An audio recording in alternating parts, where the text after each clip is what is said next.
RVE Hebdo, le magazine d'information de la RVE.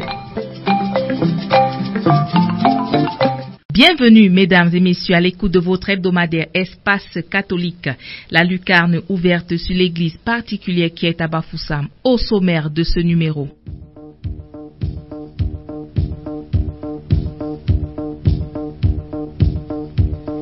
Ce 2 février, l'église commémore la présentation du Seigneur au temple, une célébration qui se situe 40 jours après la naissance de Jésus-Christ. En plus de cette célébration, les personnes consacrées sont à l'honneur car elles célèbrent chaque 2 février la journée qui leur est dédiée. Les curés doyens du diocèse de Bafoussam étaient en conclave cette semaine dans le cadre de leur traditionnelle rencontre trimestrielle. Il était question pour ces derniers, réunis autour du vicaire général Monseigneur Zéphirin Moumbé, de partager les expériences de leurs doyennés respectifs en vue d'une harmonisation des stratégies pour une meilleure pastorale d'ensemble. Évaluer les sessions de formation des catéchistes et programmer les activités à venir, notamment la retraite des catéchistes et initiateurs chrétiens. Principaux points à l'ordre du jour de la rencontre du service diocésain pour la catéchèse tenue jeudi dernier à la procure des missions. Retour dans ce magazine sur les résolutions de ce conclave avec l'abbé André-Marie Amendi, responsable du service diocésain pour la catéchèse. Voilà qui constitue la vitrine de ce magazine d'information catholique. Je suis Bernadette Dakwa au micro de présentation. Ne décrochez surtout pas, je vous reviens dans un instant après l'éditorial de Alphonse Richard Legrand Sangjon-Yankam, directeur de la radio Vox Ecclésié. Obéissance à Dieu, source du salut. Face à l'adversité que leur présentaient les hommes politiques, les apôtres avaient déclaré dans le livre des Actes des Apôtres, il faut obéir à Dieu plutôt qu'aux hommes. Actes chapitre 5 verset 29. La volonté de Dieu est ce qu'il faut faire absolument, même si c'est au prix de sa vie. Quand nous obéissons à Dieu, nous sommes en communion avec lui. Il nous accompagne, il nous porte, il nous sauve. Il te couvre et te protège. Tu trouves sous son aile un refuge. Sa fidélité est une armure, un bouclier. Tu ne craindras ni les terreurs de la nuit, ni la flèche qui vole au grand jour. Somme 90, versets 4 et 5. Aucun homme, aucune idéologie, aucune constitution ne doit nous détourner de la volonté de Dieu. Au lieu de céder aux menaces des bourreaux et abandonner la vérité et la droiture, mieux vaut demeurer fidèle à Dieu et parvenir à déclarer à la suite des martyrs d'Israël: nous sommes prêts à mourir plutôt que de transgresser les lois de nos pères. Deuxième livre de Maccabées, chapitre 7, verset 2. En tout point de vue, l'homme passe avec tout ce qu'il a comme pouvoir, avoir et savoir. Dieu seul est éternel. Il ne passe pas. Dieu seul est Dieu. Il est l'unique sans concurrent. Tout pouvoir vient de lui. À lui la puissance, la gloire, l'honneur pour les siècles des siècles. Dieu nous parle dans notre conscience. C'est la voix de Dieu en chaque homme.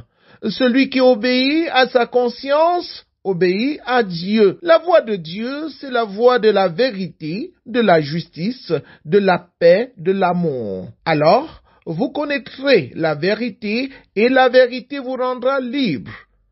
Jean chapitre 8 verset 32. Le Seigneur Jésus souligne par là l'importance de la connaissance de la vérité pour atteindre la liberté spirituelle et intérieure, ceci en affirmant que la connaissance de la vérité est libératrice et permet aux hommes de se libérer des chaînes de l'ignorance, du péché et de la mort. C'est pour dissiper les ténèbres de l'ignorance que son Excellence Monseigneur Paul Lontiquené, évêque de Bafoussam, a publié 2 ouvrages qui conviennent au contexte socio-économique actuel, à savoir La voix de la conscience, parole d'un évêque en temps d'incertitude, et L'engagement politique du chrétien, une expression de la foi agissante. Livre à lire absolument. Joseph et Marie, en allant présenter Jésus au temple, mettaient en relief la nécessité de l'obéissance à Dieu. Jésus lui-même passera sa vie à obéir à Dieu. C'est pourquoi il il affirmera: ma nourriture, c'est de faire la volonté de celui qui m'a envoyé et d'accomplir son œuvre. Jean chapitre 4, verset 34. C'est en obéissant à Dieu que notre cœur sera en repos, car l'homme est créé pour Dieu, comme l'affirme saint Augustin dans ses Confessions, livre 1, chapitre 1. Tu nous as fait pour toi, et notre cœur est sans repos jusqu'à ce qu'il repose en toi. Bonne fête de la vie consacrée à toutes les personnes consacrées.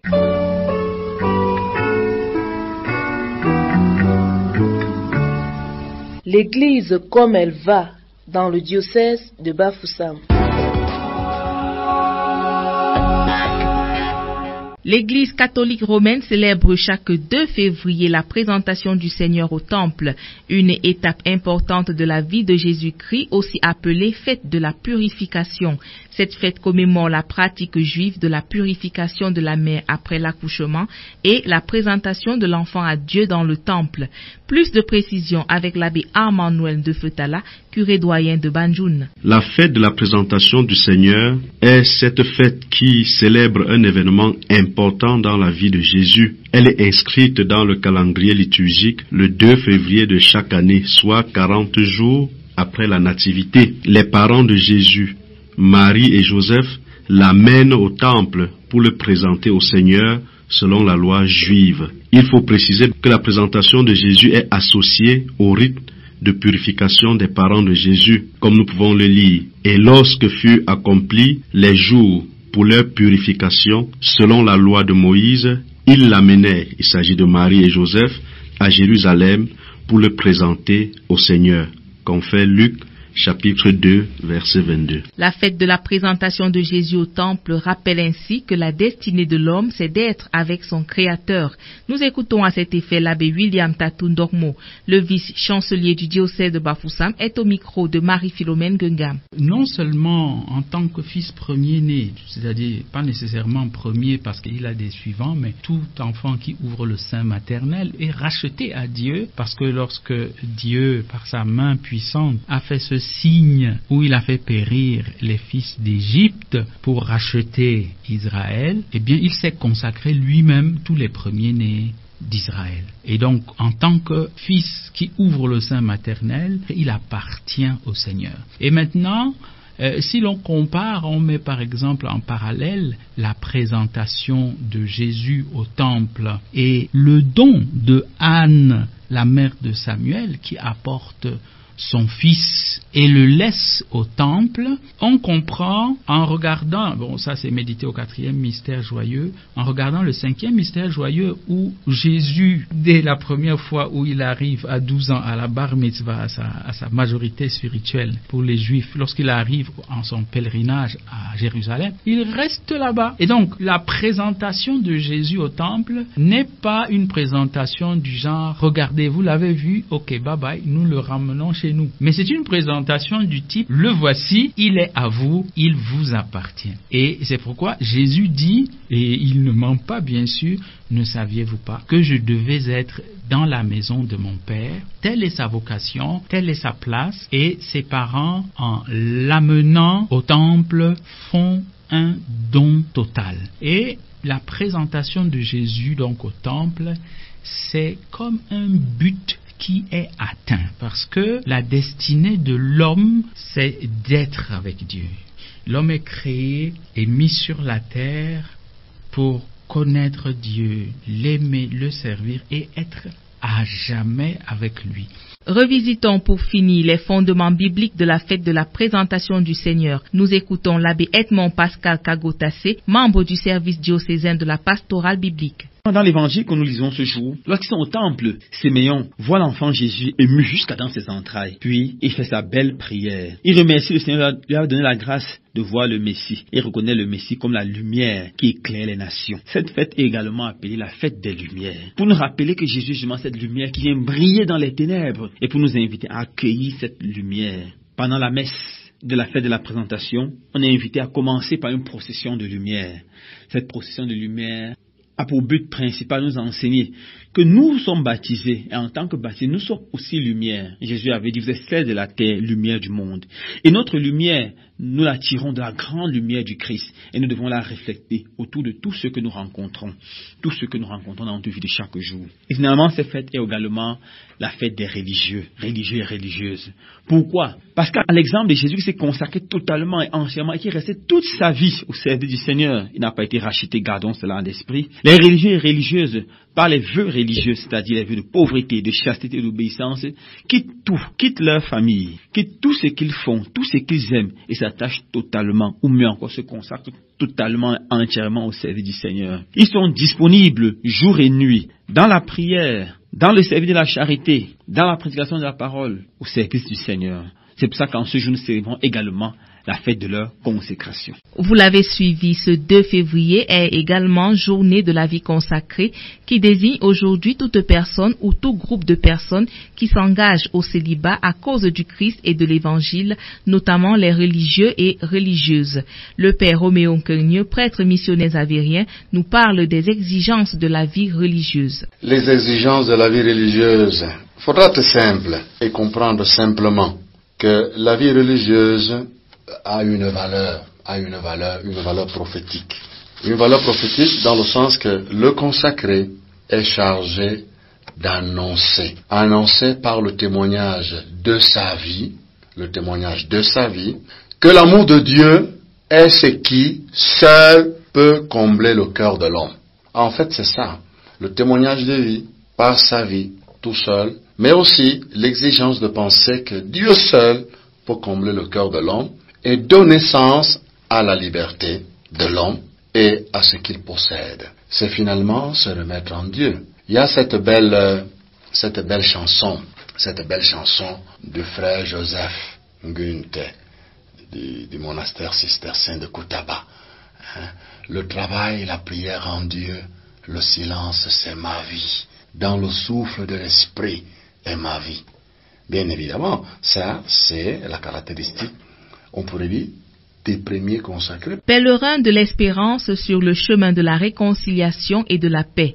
C'est le thème de l'édition 2025 de la Journée mondiale de la vie consacrée, inspirée du thème de l'année jubilaire décrété par le pape François et que commente pour nous la mère Adèle Ngatsi-Tsagé, supérieure générale de la congrégation des filles de la Sainte Famille de Bafoussam. Dans la tradition catholique, le jubilé est un grand événement populaire au cours duquel chaque croyant peut s'immerger dans l'infinie miséricorde de Dieu. L'année jubilaire, encore appelée année sainte, nous invite à la réconciliation, au pardon des péchés et à faire aussi l'expérience de l'indulgence. Je dirais que c'est une occasion unique pour consolider notre foi, vivre la charité et la communion fraternelle au sein de nos familles, de nos communautés, de notre Église et de notre société. L'année jubilaire reste un temps de réflexion profonde. Elle invite à la contemplation, à la réconciliation et au renouveau, offrant une pause bienvenue dans le rythme effréné de la vie moderne. Le pape a donc voulu placer le jubilé 2025 sous le signe de l'espérance, une des 3 vertus théologales. Tout le monde espère. L'espérance est contenue dans le cœur de chaque personne comme un désir et une attente du bien. Bien qu'en ne sachant pas de quoi demain sera fait. Nous rencontrons souvent des personnes découragées qui regardent l'avenir avec scepticisme et pessimisme, comme si rien ne pouvait leur apporter le bonheur. Puisse l'espérance remplir le cœur de tout enfant de Dieu, de tout chrétien désespéré. Au cœur de la présentation de Jésus au temple se trouvent 2 personnages assez particuliers, Siméon et Anne. Le vieux Siméon, comme le décrivent les Saintes Écritures, fut le premier à comprendre et à proclamer Jésus comme le sauveur du monde.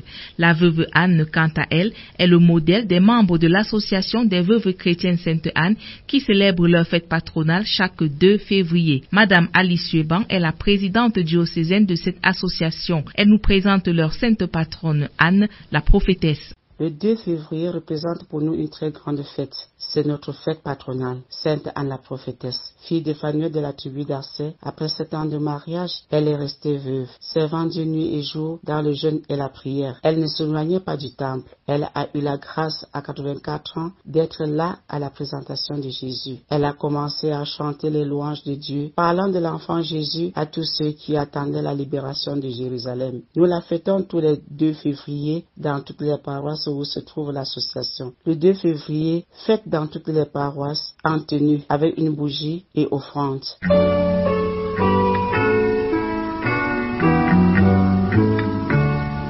L'Église comme elle va dans le diocèse de Bafoussam.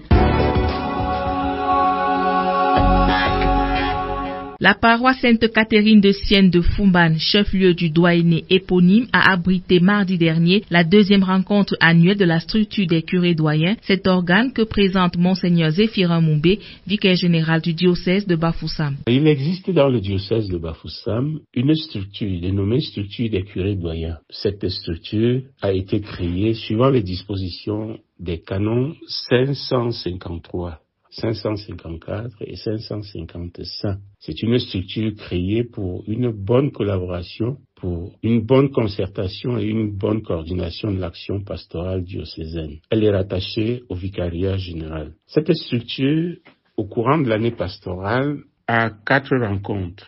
La première rencontre de l'année est présidée par l'évêque et au cours de cette rencontre, l'évêque donne les orientations pastorales pour l'année. Et l'évêque préside la dernière rencontre qui est une rencontre d'évaluation de l'année. Et pendant l'année pastorale, le vicaire général se charge de présider les autres rencontres qui consistent à évaluer la vie des différentes paroisses des doyennés. Au sujet des curés doyens, un curé doyen est un prêtre nommé par l'évêque à la tête d'un ensemble de paroisses qui forment un doyenné. Ces paroisses sont regroupées en doyennés pour favoriser justement une action pastorale commune.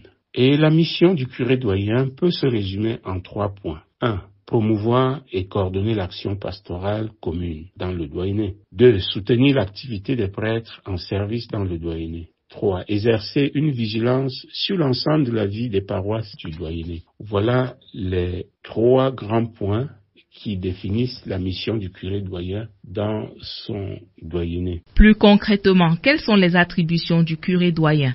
Les précisions une fois de plus de Monseigneur Zéphirin Moumbé, vicaire général du diocèse de Bafoussam. Nous pouvons détailler ces attributions en allant plus loin, en donnant justement quelques éléments concrets de la vie des doyennés sous le contrôle, la direction, l'encadrement du curé doyen. Le curé doyen est chargé de veiller à la mise en application des orientations pastorales diocésaines données par l'évêque. Il coordonne le projet de renouveau diocésain inculturé dans le doyenné et s'assure de l'effectivité de ce projet dans toutes les paroisses de son doyenné. Il veille à ce que les confrères de son doyenné se conduisent conformément à leur état et remplissent leur office avec soin. Il est chargé aussi de veiller à ce que les fonctions religieuses soient célébrées selon les prescriptions de la Sainte Liturgie.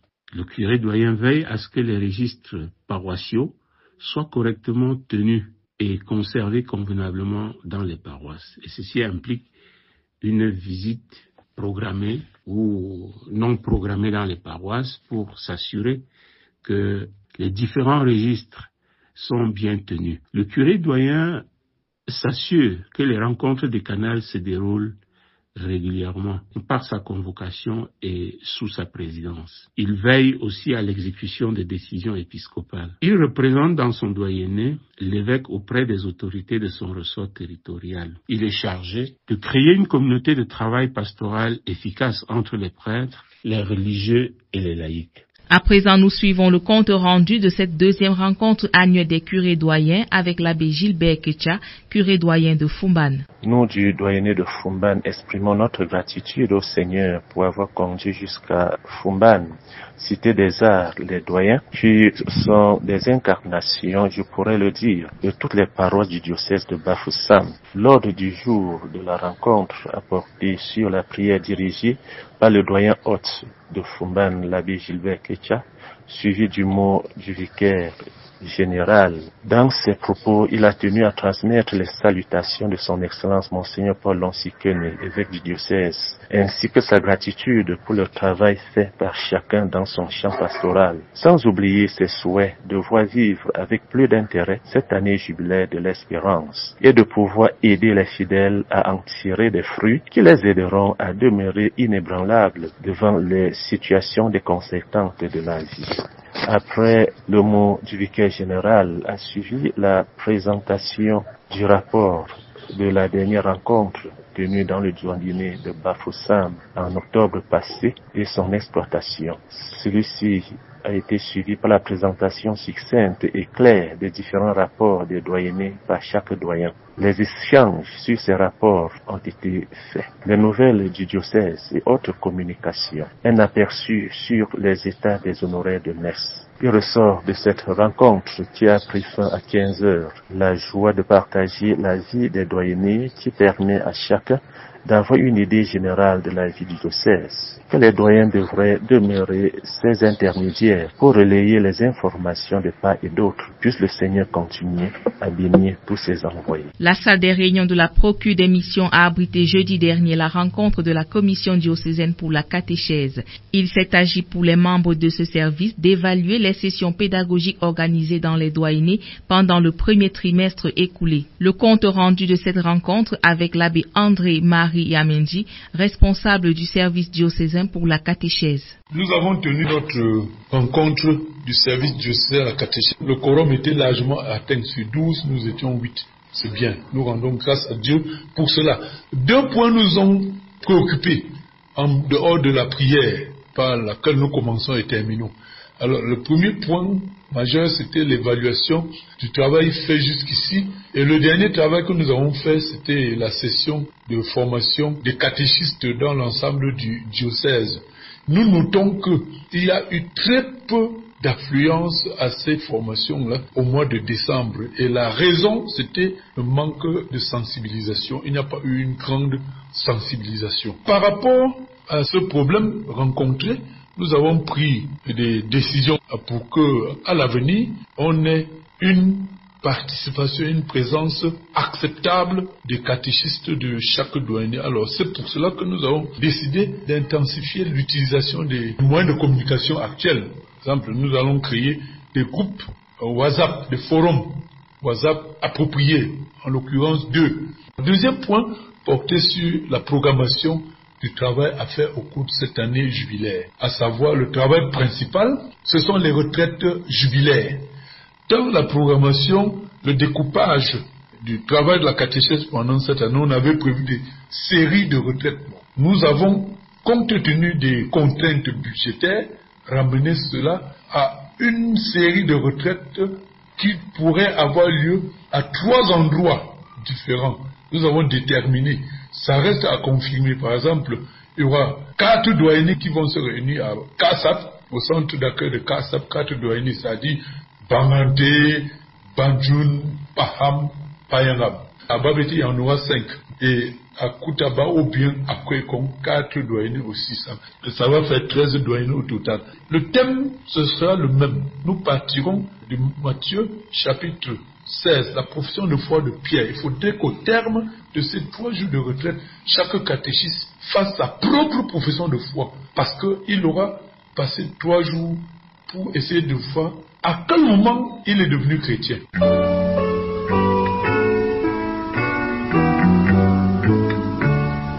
L'Église comme elle va dans le diocèse de Bafoussam.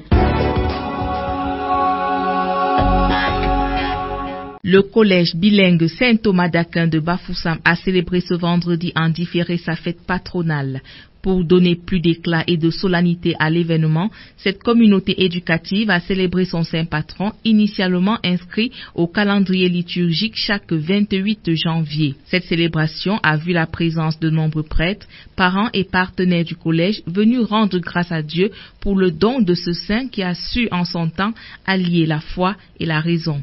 L'abbé Innocent Nomboussé, principal du collège bilingue Saint-Thomas d'Aquin de Bafoussam, est au micro de Lionel Begoum. En ce jour, nous célébrons Saint Thomas d'Aquin, notre saint patron, qui est un modèle pour nous sur le plan spirituel et sur le plan intellectuel, sur le plan moral et sur le plan éthique. Un modèle à suivre.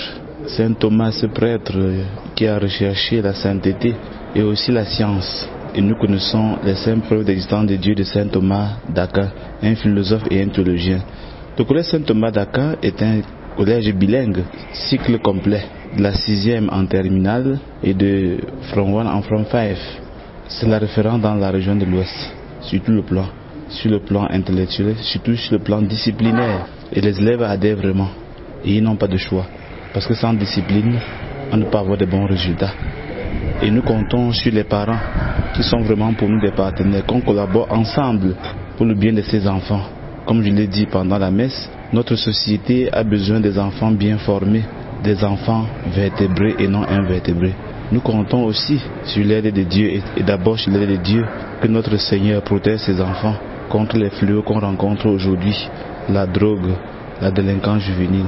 Que le Seigneur veille sur eux et les protège. Au terme des festivités marquant la célébration de leur saint patron, certains élèves du collège bilingue Saint-Thomas d'Aquin de Bafoussam ont confié leurs impressions au micro de Lionel Begoum. Sanzouline Jokanol Quentin, élève en terminale au collège bilingue Saint-Thomas. Bon, de cette célébration, je vois que ça s'est bien passé parce que on a bien mangé, on a bien dansé. Très belle célébration, merci au principe. Pour m'éveiller de la classe de terminale ici au collège bilingue Saint-Thomas d'Aquin de Bafoussam. De l'homélie de la messe d'aujourd'hui, j'ai retenu qu'il faut grandir dans la foi et essayer de s'améliorer. Qu'un élève qui a peut-être 8 de moyenne maintenant peut encore s'améliorer et réussir en fin d'année. Je suis très satisfaite de cette fête, je suis très contente parce que j'ai vraiment beaucoup fêté, j'ai beaucoup mangé, donc je crois que ça s'est bien passé. Simon Mawabou Gabriela Grace, je suis nouvelle au collège bilingue Saint-Thomas d'Aquin et ça a été un véritable plaisir pour moi de découvrir cette festivité organisée par le collège pour tous les élèves. J'ai été surprise de voir l'ambiance dans laquelle s'est produit les festivités. Tout d'abord, nous avons assisté à une messe organisée par notre père aumônier. Par la suite, nous avons mangé avec nos enseignants et nous avons fini sur une piste de danse avec des sons vraiment rythmés. La joie qui me comble en ce moment est vraiment, je sais pas, je perds les mots. Je suis très heureuse. Je remercie notre père principal pour ce jour de fête qu'il offre à tous les élèves, car ça fait du bien de nous rencontrer en dehors des thèmes scolaires. Vraiment, merci beaucoup. Manuela Bekou, aujourd'hui nous fêtons la fête de notre saint patron qui est Saint Thomas d'Aquin. Vraiment tout se passe bien, tout le monde s'épanouit, nous sommes tous contents en fait. Tu vois, la fête se passe tellement bien que vraiment nous sommes émerveillés.